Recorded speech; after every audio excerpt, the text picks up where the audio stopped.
What's up guys, I'm Matt with Life is for Enjoying, and today I wanted to do a real quick video just to show you how to do a propane quick connect conversion for the Coleman RoadTrip grill.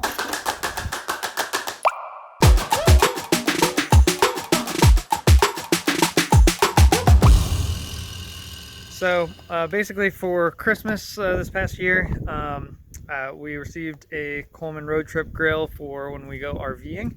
The thing is, these grills are normally designed for these little 1-pound canisters of propane.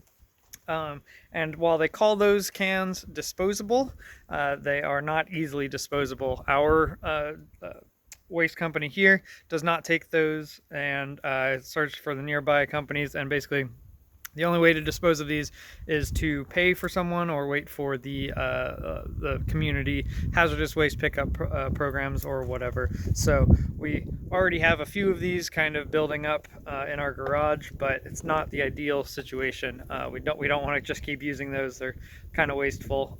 Much rather use a refillable either 20-pound container, or even better is we have a quick connect on our RV that looks just like this. Show you guys the normal setup. So we have the 1-pound container screwed in here. It goes in to a regulator inside there and goes to these two burner valves here. And if you can see it, and there's some flames popping right there. So you can see it in action right now. It's on high. I just wanted to show you that it does still work in the normal configuration, but you may have seen when I was showing you down here, this is our new stuff. So it's not connected to this container. This is just separate stuff. So right now I have this valve closed so that it can be used in this normal configuration. And then I will show you real quick how to use it with the quick connect. What we're gonna do is disconnect this guy, unscrew it as normal. So now what we're going to do is take this quick connect. Could be from the RV. Right now it's actually just connected to the 20-pound container in my normal house grill, but we're going to connect that onto here. Hooked up here. The valve on the quick connect is set to on, which locks the quick release in place. And then we have this valve here, which I'll explain in a bit. We're just going to open that up. And now these should be in function. There it goes. And once again, you can see the flames popping. It's hard to see the normal flames, but you can see the orange ones. It's windy out here, so those are popping a little bit. But you can see right now, the 1-pound container is disconnected, and this is the hose to a regulated. So there's the regulator on it on the 20-pound container. And there you go. It's working like a champ. Turn it down to low. Functions as expected. All right, let's go inside and take a look how I got this set up. It used to involve a connector that was back here that no longer exists. They've changed things enough that whatever the previous connection was, it was just screw in and then put an adapter on it, is no longer a thing. So it's a little bit more complicated. The one video I did see out there that was for this model was actually somebody screwing an adapter onto just the normal 1-pound bottle connection and then hooking that in as the quick connect.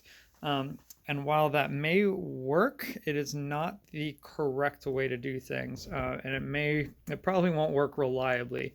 And that is because in propane stuff and grill stuff, there are two sides to every propane system. There's the high pressure side and the low pressure side. And basically those 1-pound bottles and the 20-pound containers and the actual RV tank is all high pressure system. So those are in like 100+ PSI, whatever.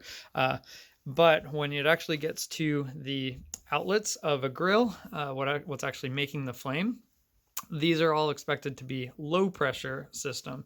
And so what happens is the 1-pound container goes in here, and then inside this there's a regulator, and you'll see that same sort of regulator when you're screwing in your grill to a 20-pound, when you're screwing in a normal grill to a 20-pound container or whatever, you'll see the metal kind of disc sort of setup, and that's the regulator. And that goes from a high pressure system to a low pressure system.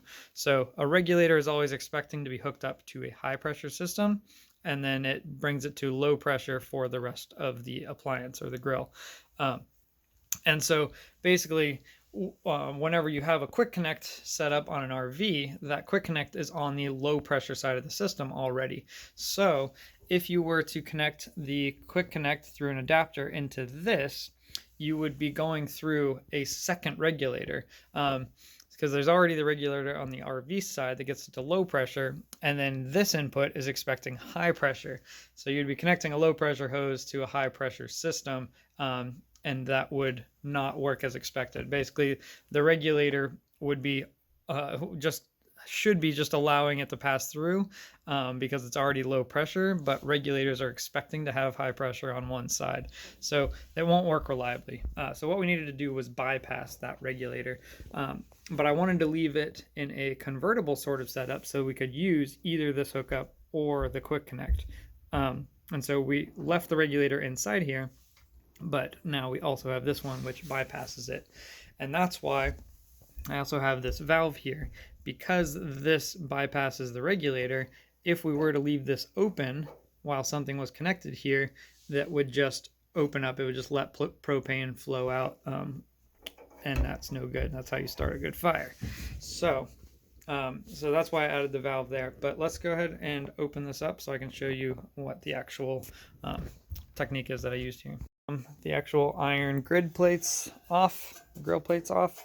The next thing is just pull these out. They nicely make those removable, I'm assuming for cleaning, but it also lets you get easy access to the screws that we need. So now we're going to go after these screws right here. 1, 2, 3, and 4. We're going to take those out because those are what are holding on this thing.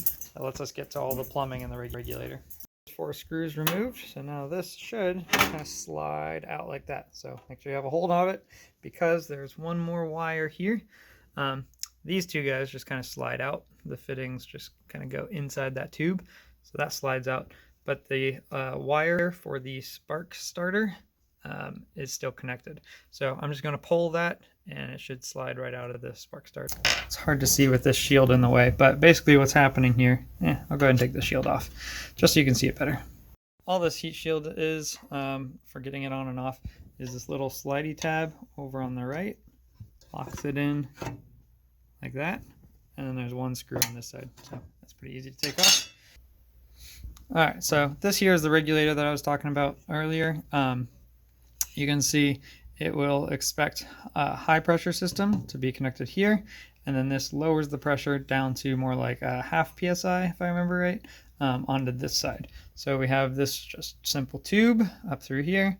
Both of the burner valves both of the burner controls are just kind of tapped into this brass tube here. So what I noticed when I first opened it up was that the end of the tube was actually just capped off with this guy.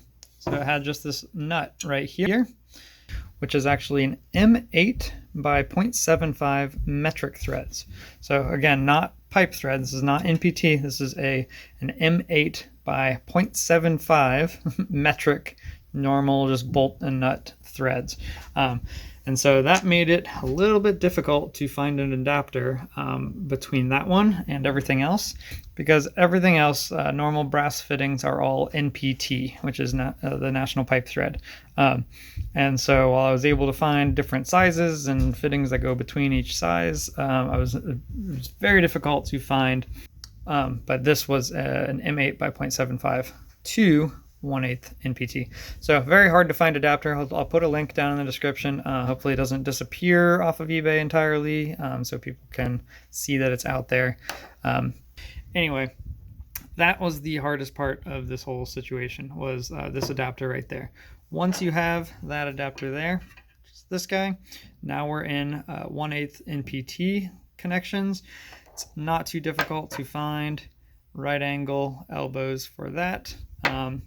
This is, I believe it was a 3-inch, 1/8 inch, 1/8 inch NPT male to male little pipe.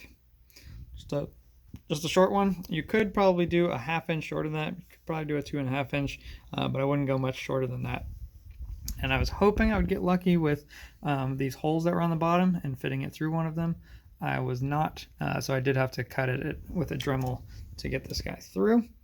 But you can see once that's through, then I have a 1/8 to, I believe 1/8 to 1/4 inch NPT adapter. That's this guy. So that is here. And then the 1/4 inch right angle, and then a 1/4 inch coupler to the valve, and then here's the quick connect thing. Now you'll see all this yellow stuff here. This is all the tape. You want to make sure that you're using the yellow plumbing tape. The yellow is rated for propane and other gases, whereas the white stuff is meant for like normal compressed air or I believe water fittings. So make sure you're using the yellow tape. But aside from that, it's just a matter of tightening this guy down and doing making everything snug with a wrench, and then spraying it all down with soapy water while you pressurize it to verify that there are no leaks. One thing I was concerned about was if it would be causing problems with the new fittings touching the ground or touching any of the pipes as I'm folding it up or anything like that. So as you can see, it is very close but not touching the ground. So it is still able to be folded up. It's not putting any weight or anything on that fitting. So that's good, but you can see how taking a 1/2 inch off of this tube might not be a bad idea, just to bring this all up just a little bit and get it more off the ground and out of the way. So just want to show you guys that. Aside from that, everything works. It's good. I think this is the way to go for converting the Coleman RoadTrip new model to the to a quick connect for an RV, or reusing a 22-pound or a 20-pound bottle. So I'll put links to all of the fittings that I used down in the description down below. Aside from that, feel free to leave a comment if you have a question for me, and like and subscribe if this video is helpful for you. So thanks guys, and enjoy your camping.